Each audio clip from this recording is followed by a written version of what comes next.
South બોપલમાં લૂંટના નવા CCTV સામે આવ્યા। લૂંટારુઓ લૂંટ કરીને ભાગતા દેખાઈ રહ્યા છે। ન્યૂઝ 18 ગુજરાતી પર લૂંટના આ નવા દ્રશ્યો જોઈ લો। લૂંટારુઓ લૂંટ કરીને બાઇક લેવા માટે પરત આવ્યા હતા। દ્રશ્યોમાં લૂંટ કરી ભાગતા તેઓ દેખાઈ પણ રહ્યા છે। તો સાઉથ બોપલમાં આવેલા કનકપુરા જ્વેલર્સમાં લૂંટ થઈ હતી। વધુ અપડેટ મેળવીશું સંવાદદાતા મૌલિક પાસેથી। જે મૌલિક, લૂંટના નવા દ્રશ્યો પણ સામે આવ્યા છે જેમાં લૂંટારુઓ ભાગતા નજરે પડે છે। સંજય, ચોક્કસ જે રીતે 2 દિવસ અગાઉ કનકપુરા જ્વેલર્સ જે સાઉથ બોપલ વિસ્તારમાં આવેલું છે કે ત્યાં આગળ જે ચારેક કારીગરી શખ્સો હથિયાર સાથે લૂંટ કરવા માટે આવ્યા હતા, તેમને એક્સક્લુઝિવ બીજા અન્ય સીસીટીવી ફૂટેજ જે છે તેમાં પણ જોવા મળી રહ્યા છે કે ચારેક જેટલા શખ્સો છે જે ત્યાં આગળ લૂંટ કરવા માટે આવ્યા હતા અને તમામ સોના ચાંદીના દાગીના લગભગ 73.10 લાખના મુદ્દામાં જે છે તે લઈ અને ત્યાંથી ફરાર થયા હતા।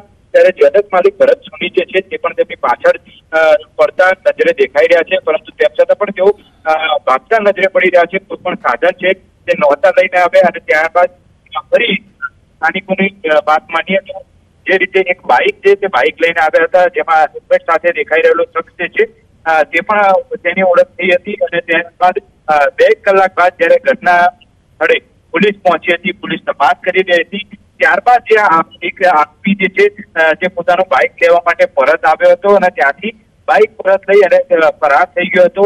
આ તમામ દ્રશ્યો છે તે સીસીટીવી ફૂટેજમાં કેદ થયા છે, પરંતુ હજી પણ પોલીસ જે છે તે આરોપીઓ સુધી નથી પહોંચી શકી। 2 દિવસ થયા તેમ છતાં પણ પોલીસ જે છે તે આરોપીની ઓળખ થઈ ચૂકી છે અને પોલીસ હજી સુધી આરોપીને ગિરફ્તાર નથી કરી। મૌલિક, સવાલ એ છે, પહેલા એક થિયરી એ સામે આવી હતી કે રિક્ષામાં લૂંટારુઓ ફરાર થઈ ગયા હતા। હવે જે આ બીજા સીસીટીવી સામે આવ્યા છે તેમાં દેખાઈ રહ્યું છે કે તેઓ બાઇક લેવા માટે ભાગી રહ્યા છે અને લૂંટ બાદના આ દ્રશ્યો હોય તેવું પણ અત્યારે દેખાઈ રહ્યું છે। તપાસમાં કેમ ઢીલાશ આ વર્તવામાં આવી રહી છે? કારણ કે સીસીટીવીમાં પણ એ લોકોના ચહેરા પણ દેખાઈ રહ્યા છે, તો લોકો સુધી પહોંચવામાં આટલું મોડું કેમ?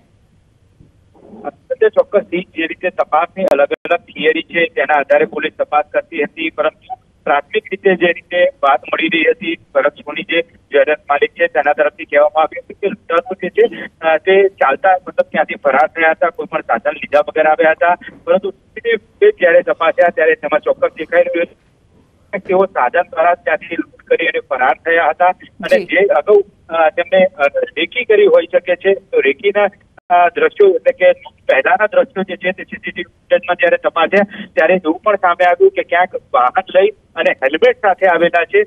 જે થિયરી આધારે તપાસ કરતા ચોક્કસ એવું સામે આવ્યું છે।